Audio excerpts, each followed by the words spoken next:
Kita tidak dapat menafikan bahawa pakaian merupakan salah satu keperluan bagi manusia. Walaupun begitu, adakah anda tahu bahawa industri pakaian merupakan industri kedua yang paling mencemarkan alam sekitar selepas industri minyak dan gas? Perkembangan industri fashion yang kian rancak pada masa kini seperti fast fashion atau fashion pantas telah menyebabkan berlakunya pengeluaran pakaian global yang melampaui keperluan asas manusia, yang akan memberikan impak negatif yang sangat besar kepada alam sekitar pada masa jangka panjang.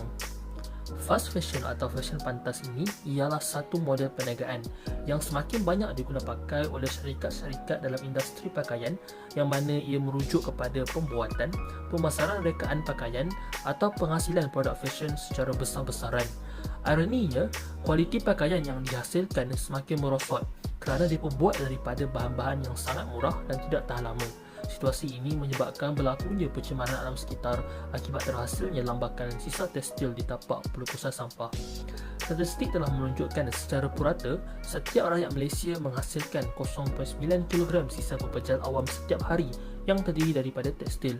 Selain itu, syarikat pakaian fast fashion juga menggunakan bahan mentah secara melampau dalam penghasilan produk pakaian serta pewarna yang beracun secara meluas dan tidak terkawal, yang mana sisanya itu disalurkan ke sungai dan laut.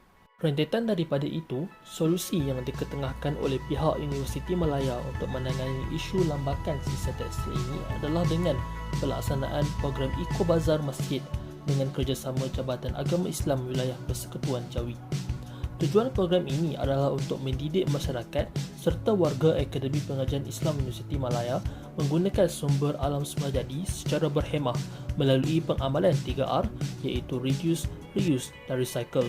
Maka kami sekumpulan pelajar daripada UM turut menyertai program ini yang bertempat di pekarangan Masjid Ar-Rahimah, Kampung Pandan selaku sukarelawan untuk membantu menjayakan program sebagai AJK jualan, di samping menemu ramah beberapa individu berkenaan pendapat mereka mengenai manfaat program ini serta kepentingan pengurusan tekstil melalui kempen 3R. Kami daripada pelajar Semelaya, selaku dapat lajnah sains guna pengajian Islam lah. Okey, pada hari ini kami selaku daripada pelajar daripada Semelaya ingin buat tumbuhan pada Prof berkaitan dengan program kita, iaitu Eco Bazar di Masjid Ar-Rahimah. Nama saya Akmal, dari Izul. Pada pandangan Prof, bagaimana, sejauh manakah keberkesanan program begini dapat memanfaatkan pakaian-pakaian yang terpakai ataupun dapat melestarikan alam itu sendiri? Assalamualaikum warahmatullahi wabarakatuh. Syabas saya ucapkan kepada kedua-dua pelajar daripada SGPI kan. Betul. Konsep ini sudah lama kita nak buat sebenarnya. Sebab masjid sepatutnya dilihat bukan saja tempat ibadah ritual. Sepatutnya ia merupakan center untuk semua yang berkaitan dengan masyarakat. Jadi salah satu aktiviti yang boleh dilakukan ialah untuk penjanaan bukan saja daripada segi ekonomi tapi juga daripada segi resource conservation, iaitu barang-barangan yang tidak boleh digunakan oleh sesuatu pihak, bukan merupakan sisa tapi boleh dimanfaatkan oleh orang lain. Jadi saya amat mengalu-alukan, sebenarnya this is beyond, kiranya dah patut dibuat sekian lama already, sebab kita tahu daripada segi pengurusan sisa pepejal di tempat yang padat seperti di bandar-bandar, banyak benda terbuang boleh digunakan semula.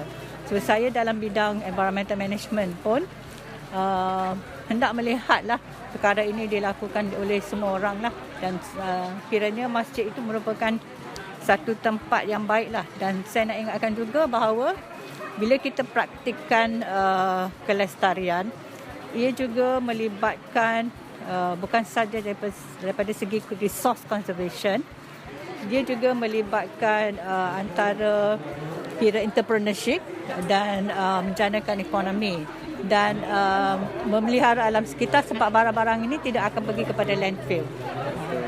Sepatut diteruskanlah oleh masjid-masjid yang lain, bukan saja masjid, mana-mana tempat lah yang ada komuniti.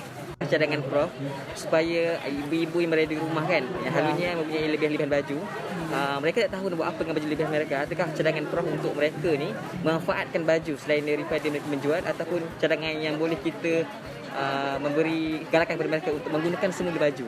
Okey, sebab saya sebagai mak jugalah. Betul. Boleh lihat budak-budak ni cepat membesar. Betul. Kadang-kadang kita beli untuk yang bayi umur 3 bulan, 1 minggu dah tak boleh pakai dah.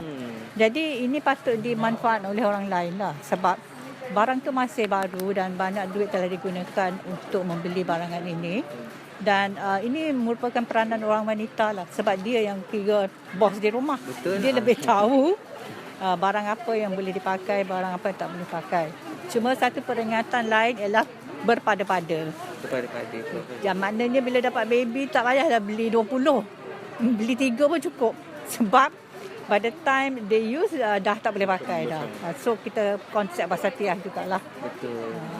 Macam yang Prof kata tadi, bersederhana Prof. Bersederhana. Tak perlu untuk kita beli baju Ya. sampai 10 baju. 10 baju sebab cepat besar. Betul. Nama Ustaz Muhammad Abdul Nasir bin Abdullah sebagai Ketua Imam ataupun Nakib di Masjid Ar-Rahimah Kampung Pandan. Boleh dipanggil Ustaz Nasir lah. Boleh. Ustaz Nasir. Kita Ustaz Nasir. Okey, untuk program kami pada hari ini, kami nak tanya sedikit lah berkaitan dengan program ni. Pada pandangan Ustaz, apakah manfaatnya kita boleh perolehi daripada program seperti ini? Okay, manfaatnya satu, kita boleh melibatkan dengan masyarakat. Masyarakat kita mengadakan program dari sudut jualan khususnya di peringkat masjid ini untuk membantu masyarakat lah. Dan yang keduanya daripada barangan yang dijual tu tadi, dia melibatkan barangan yang terpakai. Maknanya kita nak jaga dari sudut kelestarian alam sekitar lah. Maknanya contoh ada orang yang ada baju yang baru tetapi tak tahu nak letak kat mana. Jadi di antara pakaian tersebut yang ada itu bagi masyarakat yang ada sedikit dia punya keberadaan, kelebihan pada dia boleh dia sumbangkan dan masyarakat dapat beli dan boleh gunalah. Dan boleh guna, dan kita melibatkan kerjasama untuk kita melihat perkara ini secara lebih mendalam untuk manfaat.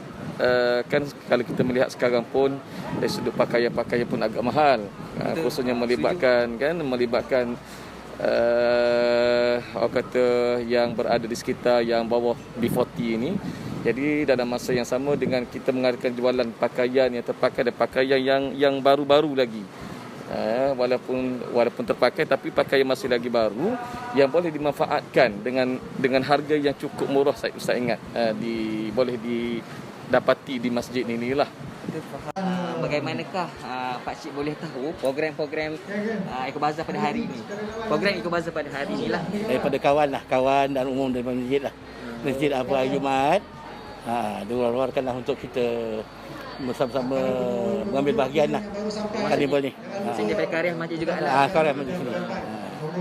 Puasaan Baguslah, kita dapat tolong. Kita tengok tu baju-baju yang kat sini bukannya baju-baju yang lama Buruk sangat kan? Ya. Masih ada yang baru, yang cantik untuk dipakai. Dia puasaan tu.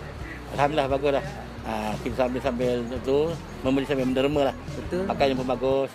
Mudah-mudahan hari ni boleh jualan yang baik lah untuk masjid, derma masjid. Kita membeli sambil beramal.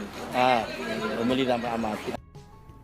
Program Eco-Bazaar Masjid ini merupakan pemangkin yang mendorong warga Akademik Pengajian Islam Universiti Malaya untuk menyumbangkan pakaian dan barangan terpakai sebagai satu usaha mengurangkan pembaziran sumber alam, mengurangkan kadar peningkatan sampah di tempat perpisahan sampah dan memanfaatkan sepenuhnya barangan yang boleh diguna dan dikitar semula. Berdasarkan pemerhatian kami yang berada di tempat kejadian, sambutan yang diterima oleh program ini daripada masyarakat setempat sangat meriah sehingga ada yang membeli 9 ke 10 pasang baju sekaligus. Ini membuktikan bahawa pakaian pre-love atau terpakai ini sebenarnya mempunyai kualiti yang masih baik dan boleh dimanfaatkan oleh orang lain yang memerlukan. Oleh kerana itu, wajarlah sekiranya aktiviti seperti Eco-Bazaar Masjid ini dipopularkan dalam masyarakat agar ia menjadi satu uruf atau adat kebiasaan masyarakat Malaysia untuk memanfaatkan barangan dan pakaian terpakai, bukan dibuang begitu sahaja di tapak perpusat sampah. Hal ini bertepatan dengan firman Allah Subhanahu Taala dalam surah Al-Baqarah ayat 30 yang bermaksud, "Dan ingatlah ketika Tuhanmu berfirman kepada malaikat, sesungguhnya aku hendak menjadikan seorang khalifah di bumi. Maksud ayat ini adalah Allah Subhanahu Taala telah memilih manusia untuk diberikan amanah dan tanggungjawab untuk mentadbir, menjaga dan memakmurkan muka bumi sebagai khalifah Allah. Oleh kerana itu, perbuatan yang boleh merosakkan alam sekitar seperti pembaziran tekstil dan penggunaan bahan mentah secara melampau dalam penghasilan baju perlu ditegah dan dielakkan kerana berlawanan dengan tugas dan amanah yang telah dipertanggungjawabkan oleh Allah. Maka rakyat Malaysia perlulah dididik sejak kecil lagi berkenaan kepentingan menjaga alam sekitar melalui pengamalan konsep 5R iaitu refuse, reuse, reduce, recycle dan recovery dalam kehidupan seharian mereka. Malah dalam surah Ar-Rum ayat ke-41 telah disebut berkenaan akibat daripada kelalaian manusia dalam menjaga alam sekitar. Allah berfirman dalam ayat tersebut yang bermaksud telah timbul berbagai kerosakan dan bala bencana di darat dan di laut dengan sebab apa yang telah dilakukan oleh tangan manusia. Timbulnya yang demikian kerana Allah hendak merasakan mereka sebahagian dari balasan perbuatan-perbuatan buruk yang telah mereka lakukan supaya mereka kembali insaf dan bertaubat. Selain itu, Al-Quran juga telah memberi peringatan agar bersifat sederhana dalam kehidupan, termasuklah dalam hal pembelian pakaian. Ini berdasarkan surah Al-A'raf ayat 31 yang bermaksud, "Wahai anak-anak Adam, pakailah pakaian kamu yang indah berhias pada tiap-tiap kali kamu ke tempat ibadat atau mengerjakan sembahyang, dan makanlah serta minumlah, dan jangan pula kamu melampau. Sesungguhnya Allah tidak suka akan orang-orang yang melampaui batas." Ayat ini menunjukkan bahawa Islam tidak menghalang manusia daripada membelanjakan wang untuk keperluan sebenar mereka, tetapi hanya melarang mereka daripada perbelanjaan yang membazir dan keterlaluan seperti pembelian pakaian untuk mengikut trend fashion baru. Seterusnya, mereka fashion dan pengeluar produk tekstil di Malaysia juga perlu memainkan peranan dalam mengurangkan pembaziran tekstil. Sebagai contoh, pihak pengeluar produk tekstil perlu menghasilkan produk daripada bahan-bahan yang lebih berkualiti agar jangka hayat pakaian atau produk tekstil yang dihasilkan dapat dipanjangkan. Mereka juga boleh menggunakan bahan mentah alternatif yang lebih mesra alam atau fabrik yang telah diketar semula dalam penghasilan produk mereka. Kesimpulannya, setiap manusia mempunyai tanggungjawab dalam memelihara dan menjaga alam sekitar di muka bumi ini. Walaupun terdapat banyak solusi dalam mengurangkan beban alam sekitar, ia hanya akan menjadi idea yang ditulis dalam kertas sahaja jika setiap individu tidak memainkan peranan masing-masing dalam melestarikan alam sekitar.